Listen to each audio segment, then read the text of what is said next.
سلام دوستان عزیزم، وقتتون بخیر.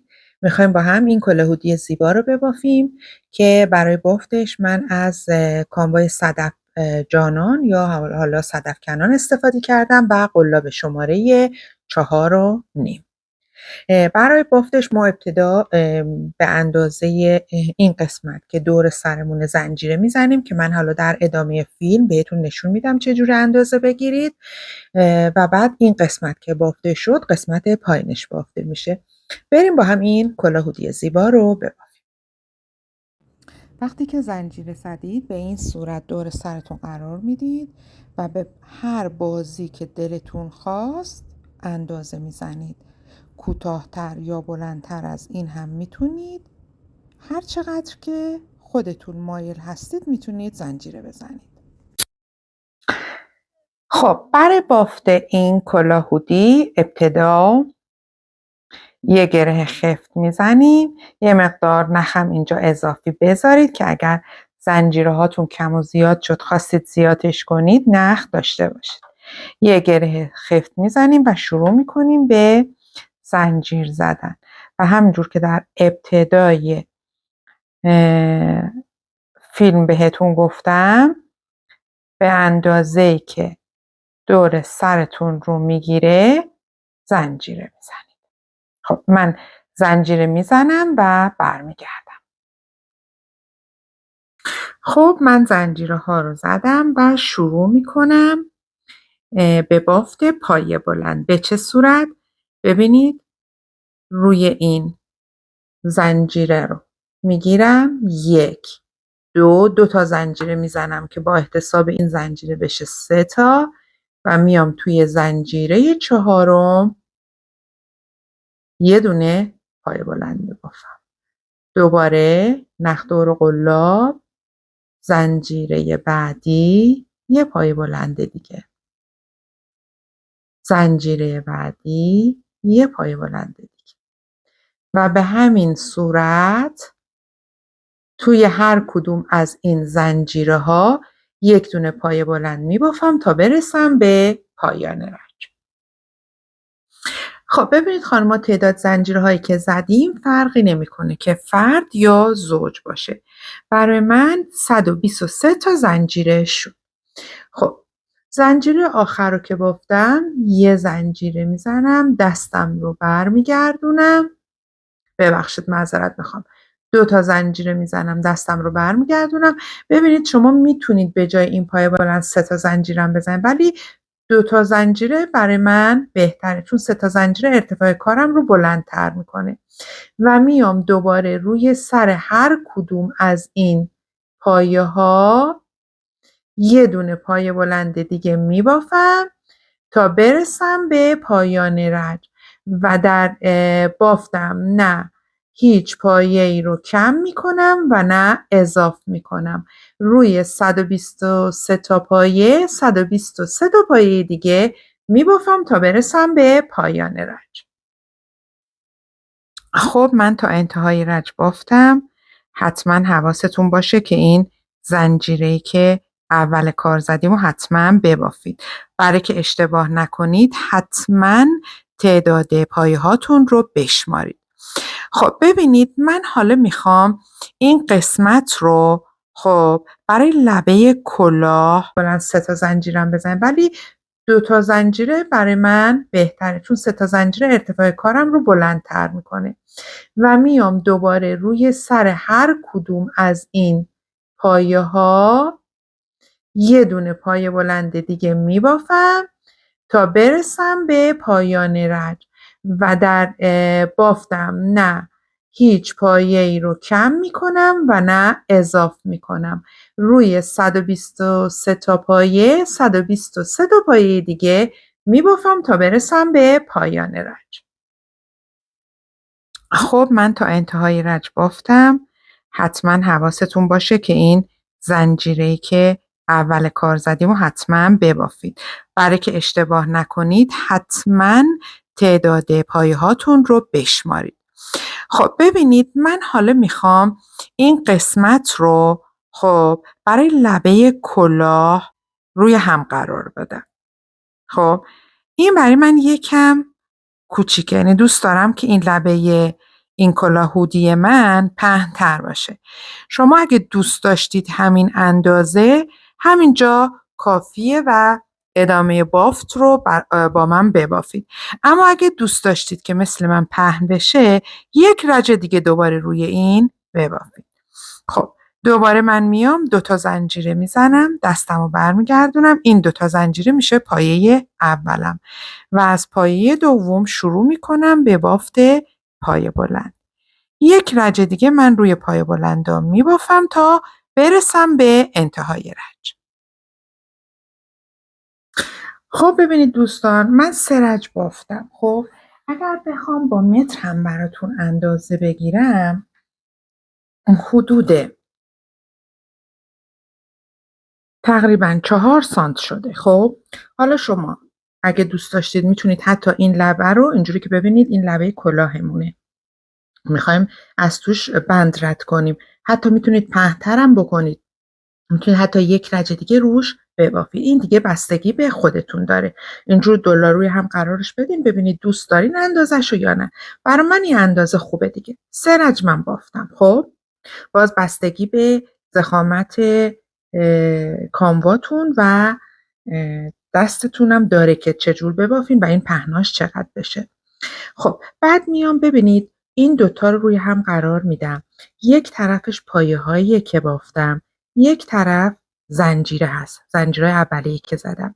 میام از زنجیره اول وارد حلقه نخم میشم. خب محکم میگیرم میکشم، یک زنجیره میزنم. حالا میام زنجیره دوم رو میگیرم، ببینید با پایه دوم نخ رو در میارم، یه دونه پای کوتاه میزنم.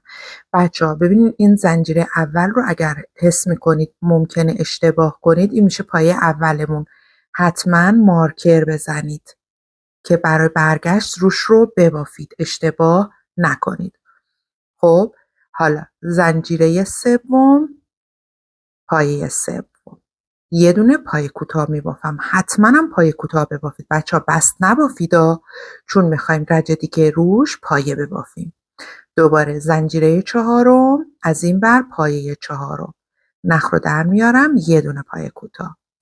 زنجیره پنجم که زدم، میام از زنجیره اول وارد حلقه نخم میشم. خب محکم میگیرم میکشم، یک زنجیره میزنم.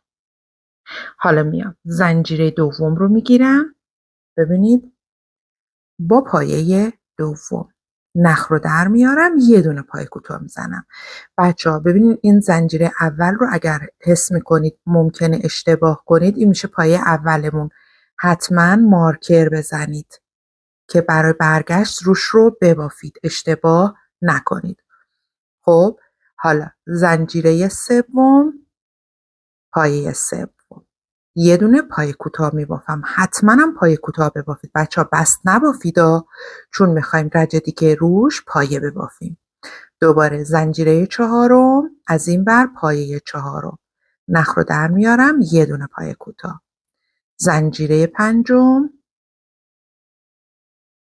پایه پنجم از این بر و یه پای کوتاه. به همین صورت روبروی همدیگه پای کوتاه میزنم تا برسم به پایان رج. خب ببینید من تا پایان رج بافتم و حتما این زنجیره آخر رو یادتون باشه که ببافید، فراموش نکنید. خب حالا برای برگشت 2 زنجیره میزنم، دستم رو برمیگردونم، این که میشه پایه اول، روی پایه دوم پایه متوسط میبافم.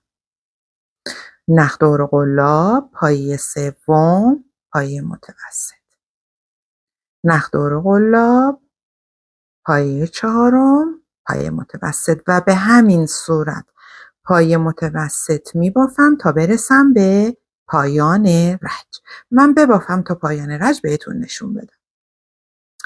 خب ببینید رسیدم به پایان رج، این همون زنجیره که اول زدم.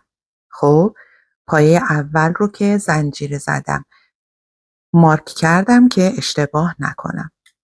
آخرین پایه متوسطمونم میبافم به این صورت که این بغلمون قشنگ صاف در بیاد. خب دوباره 2 تا زنجیره میزنم.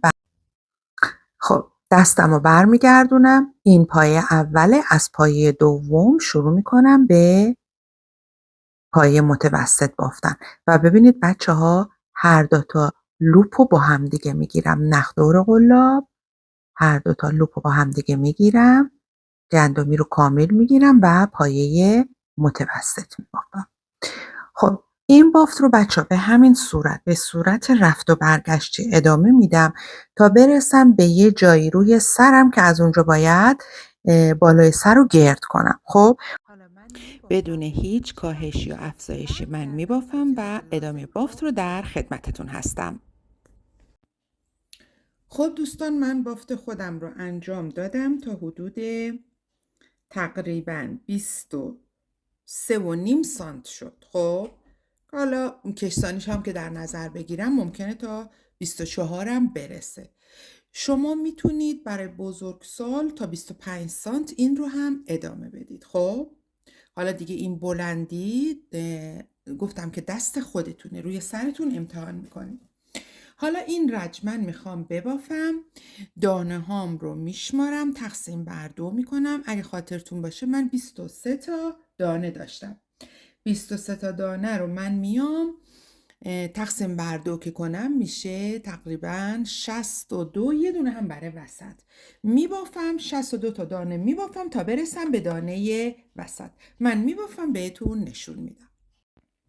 خب من اومدم حین باف یه دونه دانه اضافه کردم که بشه 124 تا و دقیقاً 62 تا این بر و 62 تا اون بر. خب 61 بافتم، میام دانه 62 که نگاه کنید از این بر که بشمارم این میشه 62، از اون برم که بشمارم این میشه 62. پس یه دونه از این بر یه دونه از این بر رو میام 2 تا یکی میکنم. خب ببینید بچه ها، من موقعی هم که بافتم با پایه متوسط اومدم بافتم، حس کردم که نخم ممکنه کم بیاد، به همین خاطر اومدم پایه بلند بافتم. خود ژورنالم بافتش پایه بلنده، ولی شما میتونید با پایه بلند یا پایه متوسط هر مدل که خواستید ببافید. خب میام پایه 62 رو میگیرم، مرحله اولش رو میبافم، پایه بعدی رو میگیرم، مرحله اولش رو میبافم، هر دوتا رو یکی میکنم. ببینید پس دانه 2 تا دانه وسط، یه دونه از این بر یه دونه از این بر یکی کردم. دوباره روی تمام پایه ها میبافم، هر کدوم یک پایه میبافم، برمیگردم. اگر که حس میکنید ممکنه این پایه رو گم کنید، حتما روش مارکر بزنید. خب میبافم، برمیگردم، ادامه بافت و چگونه این رو کم کنیم که روی سرمون حالت هلال بشه رو بهتون توضیح میدم. خب دوستان ببینید من بافتم تا رسیدم به یه دونه مونده به مارکر. خب مارکر رو در میارم. ببینید اول برای بچه‌هایی میگم که پایه متوسط بافتن. حالا ما میخوایم این پایه وسط، پایه که رج قبل 2 تایی کردیم، حالا میخوایم با یه دونه پایه این برش یه دونه هم این برش 3 تا یکی کنیم. اگه پایه‌تون متوسط بود که نخ دور قلاب، پایه اول رو میگیرید، دیگه برای پایه دوم و سوم نخ دور قلاب نندازید، فقط قلاب رو وارد پایه بکنید، نخ درارید و همه رو با هم یکی بکنید به این صورت. خب ولی برای پایه بلند که مشخصه دیگه، شما پایه اول رو میگیرید، مرحله اولش رو میبافید، پایه دوم یا وسط رو میگیرید، مرحله اولش رو میبافید و پایه سوم رو میگیرید، مرحله اولش رو میبافید. 4 تا رخ روی قلاب میمونه، همه رو با هم یکی میکنید و اگه که فکر میکنید گمش میکنید، همون موقع روی پایه مارکر بزنید که رج بعد، ببینید من پایه بعد رو که ببافم، رج بعد این پایه، یه پایه قبلش و یه پایه بعدش، 3 تاش با هم یکی میشه. من دوباره روی هر پایه یه دونه میبافم، میرم برمیگردم، میرسم اینجا دوباره براتون توضیح میدم. خب ببینید دوباره بافتم، رسیدم به یه دونه مونده به مارکر. ببینید دوباره میام مارکر رو در میارم. خب یه پایه قبل از اونی که رج قبل ادغام کردم مرحله اولش رو میبافم، خود پایه‌ای که ادغام کردم مرحله اولش رو میبافم و یک پایه بعد از پایه ادغامی 4 تا میمونه، 4 تا رو با هم یکی میکنم به این صورت. ببینید این داره پشت سر گرد میشه یا روی سر گرد میشه. خب حالا من میبافم ببینم این چند رج میشه. همین کار رو به صورت رفت و برگشتی تکرار میکنم و هر رج مارکر رو میزنم که پایه رو گم نکنم. البته توی بافت کاملا مشخصه 3 تا یکی کردیم. میبافم ببینم چند رج میشه، برمیگردم بهتون توضیح میدم.